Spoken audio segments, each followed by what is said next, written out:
नमस्कार दोस्तों, जैसा कि आप सभी जानते हैं एमपीपीएससी प्रीलिम्स में एमपी जीके का बहुत ज्यादा रोल है।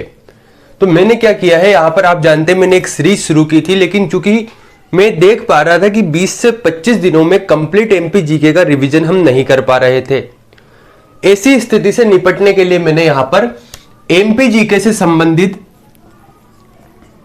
कुछ महत्वपूर्ण फैक्ट निकाले हुए हैं, है ना। कहने का मतलब यह कि अगर आप इन्हें पढ़ते हैं तो निश्चित तौर पर आपके मार्क्स में बहुत ज्यादा यहां पर अंतर आ जाएगा, बहुत ज्यादा आपके नंबर बढ़ जाने हैं। अब इसका मतलब यह नहीं कि मैं कुछ जरूरी फैक्ट की बात करूंगा तो आप पूरा एमपीजीके ना पढ़ें। जैसा आपका चल रहा है वे तो चलना ही है, साथ ही अगर आप रिवीजन कर रहे हैं तो रिवीजन पर भी ध्यान देना है। लेकिन आपको करना क्या है कि ये जो एमपी जीके से संबंधित महत्वपूर्ण फैक्ट की हम बात करेंगे, इन्हें ऐसे रट डालना है कि यहां से एक भी प्रश्न बनना है तो आपका गलत नहीं होगा, ठीक है, या गलत नहीं होना चाहिए। वैसे तो इसको हम कुछ नाम नहीं दे सकते, क्योंकि लगभग मैंने यहां पर 500 से 1000 फैक्ट सिलेक्ट किए हैं, लेकिन चूंकि किस किस टॉपिक से ये जो फैक्ट है ये हमने लिए हैं तो इसलिए मैंने यहां पर नाम लिख दिया है। सबसे पहले हम मध्य प्रदेश के सामान्य परिचय से फैक्ट देखेंगे। अब ऐसा नहीं है कि आपने मध्य प्रदेश के सामान्य परिचय में चीजें पढ़ी है जैसे कि कितने जिले हैं, विकासखंड कितने हैं, यहाँ पर संभाग कितने हैं, तो उनको छोड़ देना है, उनको भी पढ़ना है। लेकिन जो मैंने महत्वपूर्ण फैक्ट निकाले हैं इन्हें अवश्य तौर पर याद करना है। अगर मैंने 10 से 15 फैक्ट लिखे हैं तो फिर आपकी मेमोरी में ऐसे छप जाने चाहिए कि नींद में भी उठाकर कोई पूछे तो आपको याद हो। सबसे पहले बात करते हैं कि मध्य प्रदेश जो है, इस मध्य प्रदेश का नामकरण किसने किया, यानी आखिर मध्य प्रदेश को नाम किसने दिया कि मध्य प्रदेश।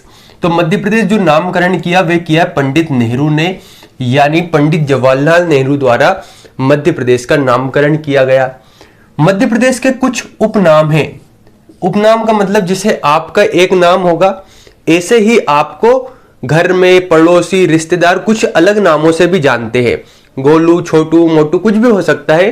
ठीक ऐसे ही हमारे मध्य प्रदेश का कुछ उपनाम हैं, जैसे कि मध्य प्रदेश को मध्य प्रदेश के अलावा हृदय प्रदेश, चूंकि ये भारत के मध्य में हृदय के समान, ये जैसे कि मनुष्य के मध्य में हृदय अवस्थित रहता है, ऐसे ही भारत के मध्य में अवस्थित होने के कारण इसे हृदय प्रदेश कहा जाता है।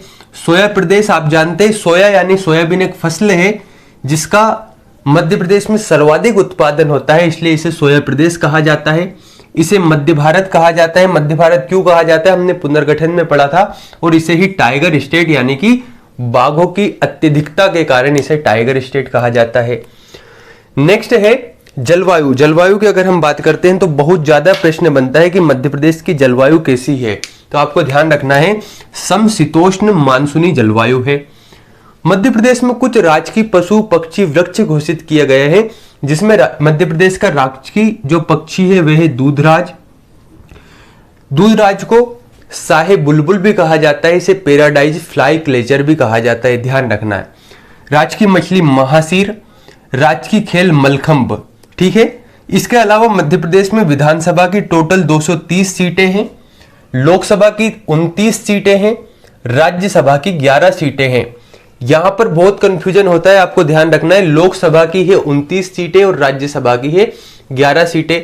मध्य प्रदेश की भौगोलिक अवस्थिति की बात करें, यानी कि कितने अक्षांशों और पूर्वी देशांतर के मध्य यह अवस्थित है, तो 21 डिग्री 6 मिनट से 26 डिग्री 30 मिनट उत्तरी अक्षांश और 74 डिग्री 9 मिनट से 82 डिग्री 48 मिनट पूर्वी देशांतर के मध्य मध्य प्रदेश अवस्थित है। ये जो डेट है या ये जो अवस्थिति है इसे बिल्कुल आपको एग्जैक्ट याद होना चाहिए, कंफ्यूजन में नहीं आना चाहिए।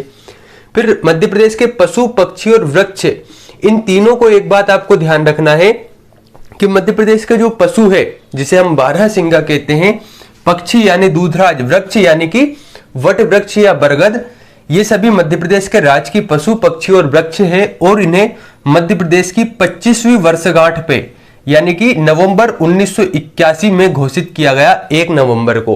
तो ध्यान रखना, मध्य प्रदेश की 25वीं वर्षगांठ या 1 नवंबर 1981 को मध्य प्रदेश के राजकीय पशु पक्षी और वृक्ष घोषित किए गए। मध्य प्रदेश का राजकीय नाट्य है माछ और मध्य प्रदेश का राजकीय नृत्य है राई। तो साथियों आपको कमेंट करके बताना है कि ये फैक्ट आपको कैसे लगे। अगर अच्छे लगते हैं तो हम डिटेल में, यानी कि ये जो मैंने 500 से 1000 फैक्ट निकाले हैं, इन सभी को हम एग्जाम के पहले पहले चर्चा कर लेंगे। धन्यवाद।